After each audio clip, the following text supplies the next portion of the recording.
فرض رسوم جنيه على المرافق المسافر. هو اللي عامله كده صح يا وزير، والله الراجل ما بيعملش حاجه وحشه. هو قرار كويس، بس في معظم الركاب بيعملوا مشاكل بسبب الجنيه ده. لا دي ماشي اوكي، المرافق انا داخل اوصل حد، مش عيب ابدا ان انا ادفع جنيه. لا طبعا اي مواطن بيجي يوصل مواطن ما ينفعش طبعا ان يجي يدفع فلوس عليه.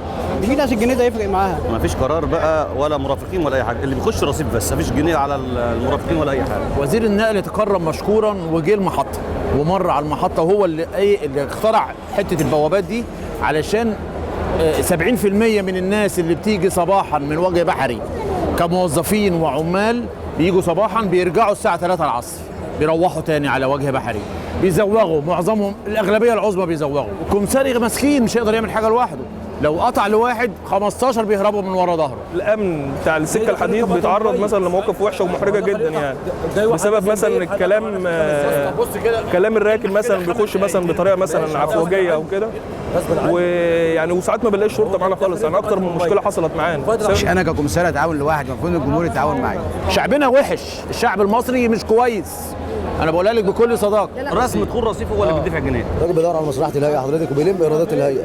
اي حاجه بتنزل بنطبقها الحمد لله، بتحقق زي ما انت شايفه كده.